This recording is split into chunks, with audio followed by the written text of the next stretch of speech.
ሰላም ጤና ይስጥልኝ ውድ አድማጭ ተመልካቾቼ እንደምን ቆይታችኋል? ይህ ማሂ ኢንተርቴይንመንት ነው። በማሂ ኢንተርቴይንመንት እንደተለመደው ወደ እናንተ ይጠቅማል ያልነውን ይዘንላችሁ ቀርበናል። እስከ ዝግጅታችን ፍጻሜ ድረስ አብራችሁን ትቆዩ ዘንድ በትህትና እንጋብዛለን።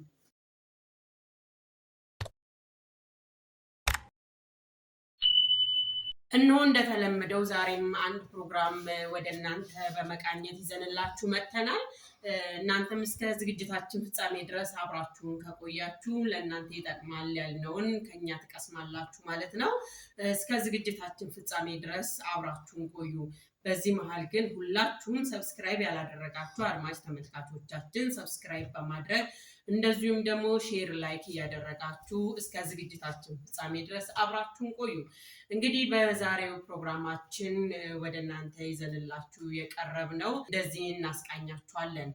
እንግዲህ ውድ አድማጭ ተመልካቾቻችን እንደምናየው በአሁኑ ወቅት ዓለማችን በሚገርም ሁኔታ እየተናጠች እና እየተናወጠች ትገኛለች።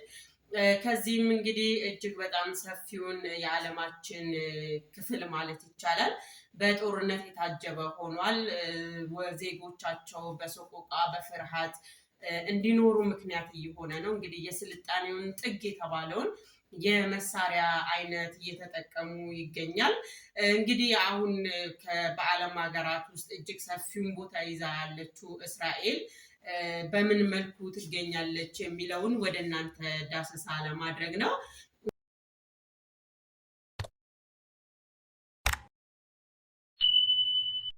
እስራኤል የበርካታ እምነቶች መገኛና መኖሪያ እንደሆነች ይታወቃል።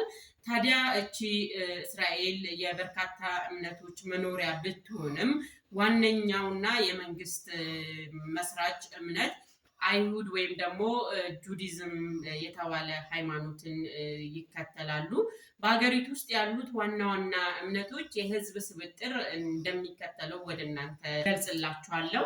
ቀደም ሲል የጠቀስኩት አንዱ አይሁድ ወይም ጁዲዝም ይባላል። ከሀገሪቱ ህዝብ ወደ 74% የሚጠጋው የዚህ እምነት ተከታይም ነው የሚል መረጃ አግኝተናል። ሌላኛው ደግሞ እስልምና ነው ወይም ደግሞ ኢስላም የሚባል ሁለተኛው ሃይማኖት ነው። እንግዲህ ከአይሁድ ቀጥሎ ማለት ነው ሁለተኛው ትልቁ እምነት የሚይዘው እስልምና ነው። አብዛኞቹ የእስራኤል አረቦች የሱኒ እምነት ተከታዮችም ናቸው። በሶስተኝነት ደግሞ ያው ክርስትና ወይም ክርስቲያኒቲ የተባለው እምነት ተከታዮች በእስራኤል ውስጥ የሚገኙ ናቸው። እነዚህ የክርስትና ወይም ደግሞ ክርስቲያኒቲ እምነት ተከታዮች ጥቂት የማይባሉ ክርስቲያኖችን የሚይዝ ነው። እንግዲህ እንደ ክርስትና ደግሞ ክርስቲያን ተብለው የሚጠሩት ካቶሊክ፣ ኦርቶዶክስ እና እንደዚሁም ደግሞ ፕሮቴስታንቶች ናቸው። በዚሁ በእስራኤል ውስጥ የሚኖሩ ዜጎች ማለት ነው።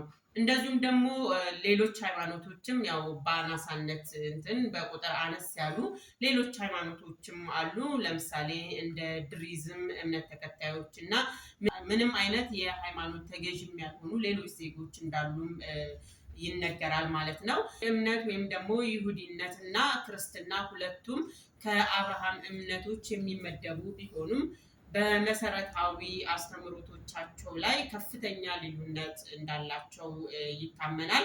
ዋና ዋናዎቹ ልዩነቶቹ ታዲያ ምንድን ናቸው የሚለውን ወደ እናንተ ስናደርስ አንደኛው የኢየሱስ ክርስቶስ ማንነት ነው።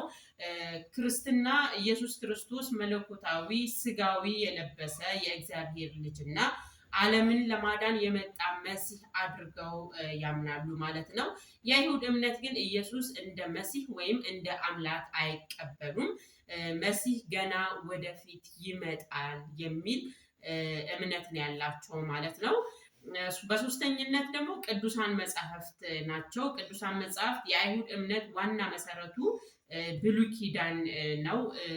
እናም ታልሙድ ወይም ደግሞ የህጎች ስብስብ ሲሆን አዲስ ኪዳን አይቀበሉም። ክርስትና ግን ብሉይ ኪዳንን፣ አዲስ ኪዳንን ወይም መጽሐፍ ቅዱስን እንደ ሙሉ የእግዚአብሔር ቃል ይቀበላል ማለት ነው።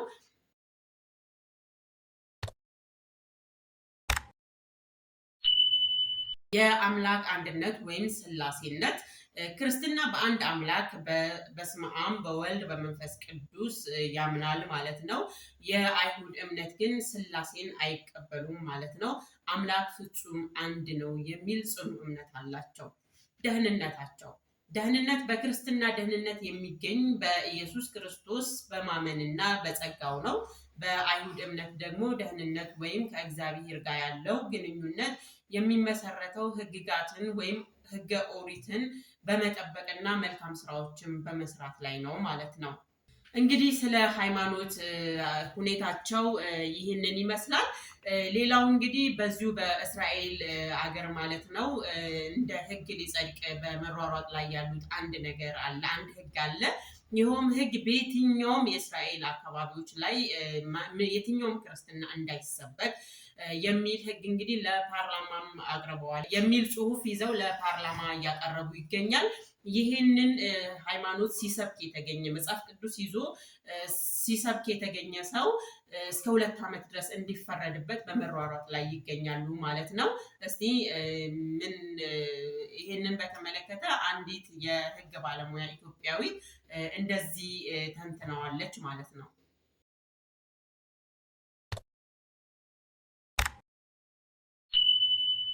የክርስትና እምነት ከሀገሪቷ እንዲወጣ ህግ ተዘጋጅቶ ለፓርላማ ቀርቧል። እንዴት ዋላችሁ? ጠበቃና ህግ አማካሪ ሲናን ግርማ ነኝ።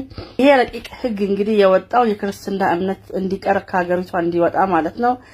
ረቂቅ ህግ ያወጣችው ሀገረ እስራኤል ናት። በሀገረ እስራኤል ክርስትናን መስበክ ከተል በቃልም ይሁን በኢንተርኔት በሚዲያ በኢሜል በማንኛውም ኤሌክትሮኒክስ እና በቃልም ቢሆን የክርስትናን እምነት መስበክ መናገር እስከ 2 ዓመት ድረስ እንደሚያስቀጣና ኢየሱስ ክርስቶስ ደግሞ አምላክ ስለመሆኑ መመስከር ከ3 ዓመት የሚያሳስር መሆኑን የሚያስረዳ ክርስቶስን አምላክነት መስበክ መመስከርም እንግዲህ ወደ እስር ቤት እንደሚያስገባ ነው ማለት ነው። እንግዲህ የሚታይ ይሆናል። ይህ ረቂቅ ህግ ይጸድቃል ወይስ አይጸድቅም አብረን የምናየው ነው የሚሆነው። ህጉ ረቂቅ ነው፣ ተግባር ላይ አልዋለም ማለት ነው። አመሰግናለሁ።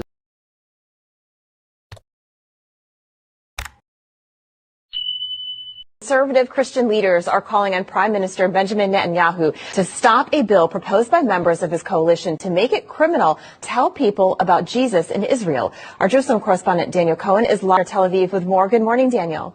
Good morning, Allison. Good morning, everyone. Big story just days before Palm Sunday, Good Friday, and Easter. Sacred time for Christians. 2 ultra-Orthodox members of Prime Minister Netanyahu's coalition have introduced a bill that would punish believers for sharing the gospel of Jesus with prison time. United Torah Judaism Knesset members Moshe Gafni and Yaakov Asher introduced legislation last week making it illegal to share in conversation or produce content online, in print, or by mail. Explanation of the bill emphasizes a warning to stop Christians in particular. The punishment, 1 year in prison or 2 years for sharing with someone under the age of 18. Joel Rosenberg is the host of the Rosenberg Report and editor-in-chief of All Israel News. He's also a Jewish follower of Jesus. Obviously, Jewish people don't agree with Christians, evangelicals or others, about who Jesus is, right? We all know there's a theological difference. But evangelical Christians and Christians have been so supportive of Israel. ውድ አድማጭ ተመልካቾቻችን እንግዲህ እንደምን ተመለከታችሁት ያለውን ህግ ይጸድቃል ወይስ አይጸድቅም የሚለውን እስቲ እናንተስ በራሳችሁ አንድምታ ምን ሚል ሐሳብ አላችሁ ኮሜንታችሁን አስቀምጡልኝ። የዛሬ ፕሮግራሜ በዚህ ያበቃል። በሌላ ዝግጅት እስከምንገናኝ ድረስ በሰላም ቆዩ።